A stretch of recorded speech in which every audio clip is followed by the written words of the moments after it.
note, Butcher Biden, the ancestors of the Ireland that you claim to be from disown you. Keep our country out of your mouth. And as for von der Leyen and genocidal Germany with your words and deeds supporting Israel in the ICJ, not in our name. The people of Europe stand with Palestine and with South Africa.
Let me say a few things before I take any questions. As you know, the special counsel released his findings today about their look into my handling of classified documents. I was pleased to see he reached a firm conclusion that no charges should be brought against me in this case. This was an exhaustive investigation going back more than 40 years, even in the 1970s when I was still a new United States Senator. The special counsel acknowledged I cooperated completely. I did not throw up any roadblocks. I sought no delays. In fact, I was so determined to give the special counsel what he needed, I went forward with a 5-hour in-person interview over 2 days on October the 8th and 9th of last year, even though Israel had just been attacked by Hamas on the 7th and I was very occupied. It was in the middle of handling an international crisis. I was especially pleased to see special counsel make clear the stark distinction and difference between this case and Mr. Trump's case. Special counsel wrote, and I quote, "Several material distinctions between Mr. Trump's case and Mr. Biden's are clear," continuing to quote, "Most notably, after given multiple chances to return classified documents to avoid prosecution, Mr. Trump allegedly did the opposite. According to the indictment, he not only refused to return the documents for many months, he also obstructed justice by enlisting others to destroy evidence and then to lie about it.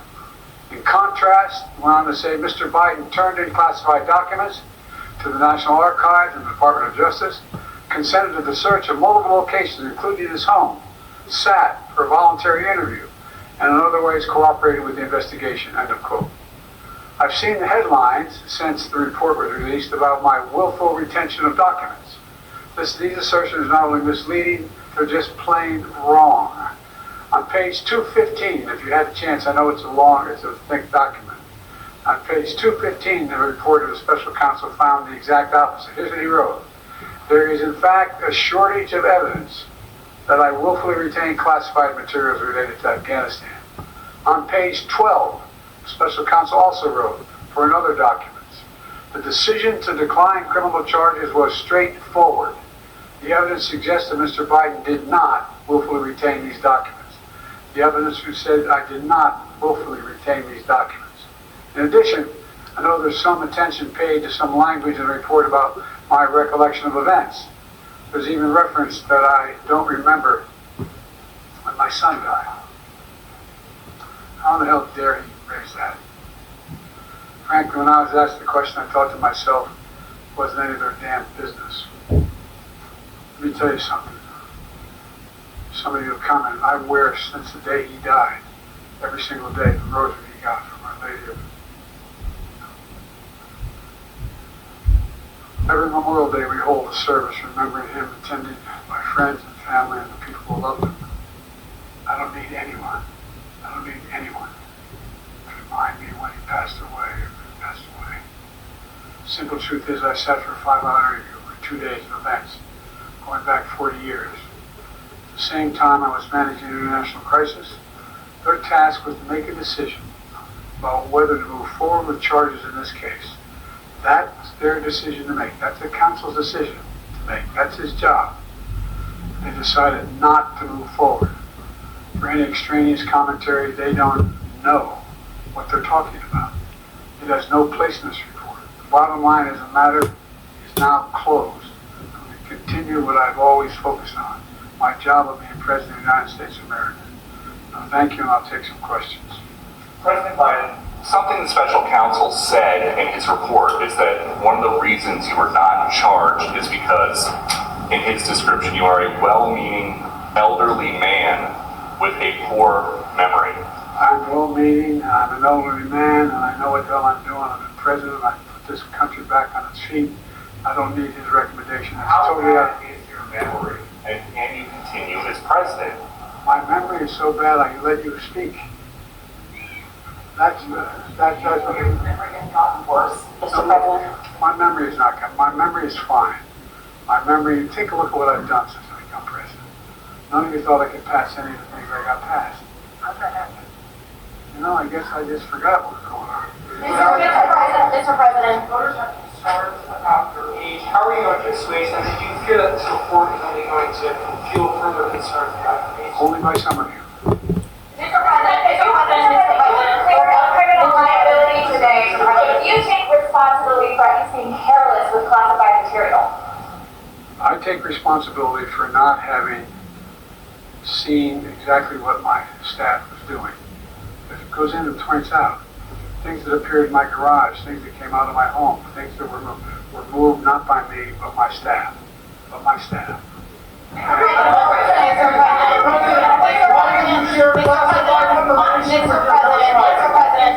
Mr. President, for months when you were asked about your age, you would respond with the words, "Watch me." Many American people have been watching, and they have expressed concerns about your age. That is your judgment. That is your judgment. That is not the judgment of the press. They express concerns about your mental acuity. They say that you are too old. Mr. President, in December, you told me that you believe there are many other Democrats who could defeat Donald Trump. So why does it have to be you now? What is your answer Because I'm to the that most question? qualified person in this country to be president of the United States and finish the job I started.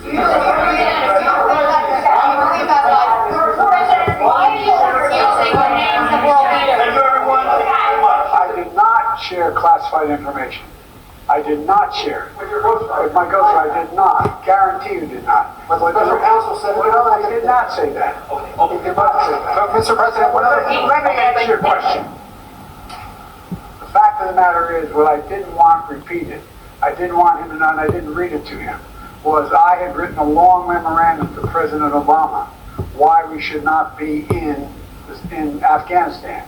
And I was multiple pages. And so what I was referring to, I said classified. I should have said should be private because it was a contact between the president and the vice president as to what was going on. That's what it is referring to. It was not classified information in that document. That was not classified.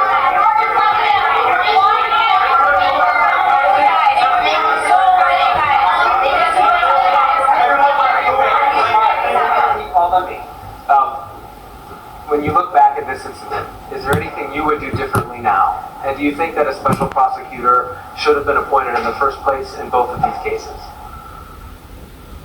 First of all, what I would have done is oversee the transfer of the material that was in my offices.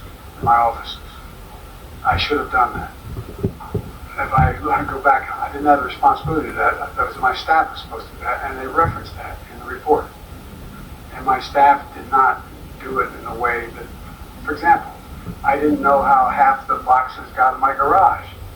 Until I found out, staff gathered them up, put them together, and took them to the garage in my home. And all the stuff that was in my home was in filing cabinets that were either locked or able to be locked. It was in my house. It wasn't out in like in Mar-a-Lago, in a public place and none of it was high classified. Didn't have any of that red stuff on it. You know what I mean? Around the corners, none of that.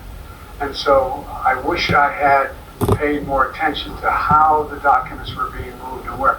I thought they were being moved to the archives. I thought all of it was being moved. That's what I thought. Now, what was the last part of your question? Whether a special counsel should have been appointed in this case and in the case of your rival president, former president. I think a special counsel should have been appointed.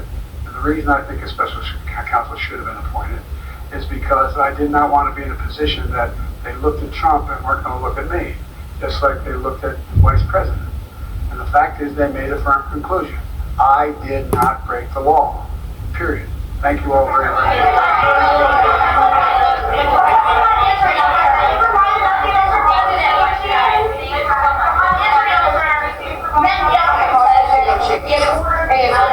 The hostage negotiation.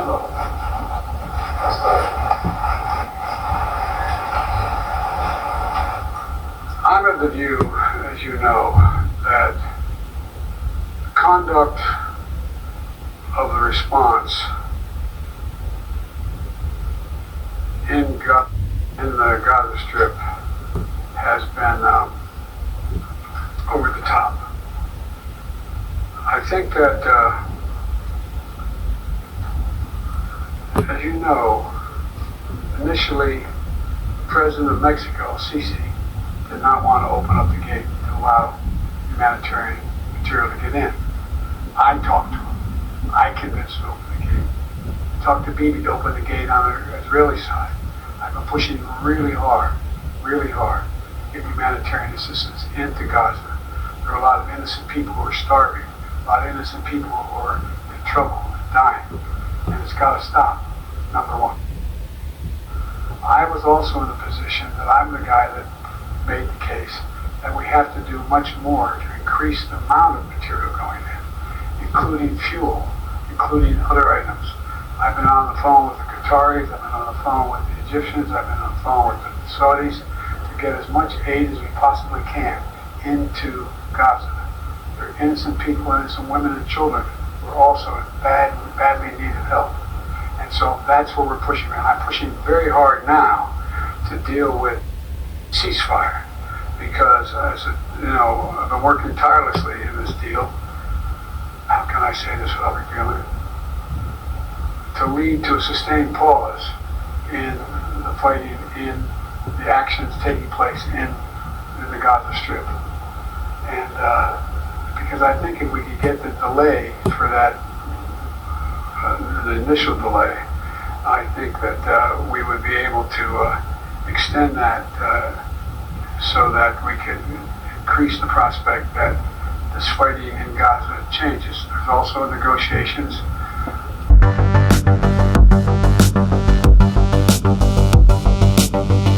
You may recall, at the very beginning, right before Hamas attacked, I was in contact with the Saudis and others to work out a deal where they would recognize Israel's right to exist, make them part of the Middle East, recognize them fully, in return for certain things that the United States would commit to do. The commitment that we were proposing to do related to two items. I'm not going to go in detail, but one of them was to deal with protection against their arch enemy to the northwest, northeast, I should say. The second one, by providing ammunition and material for them.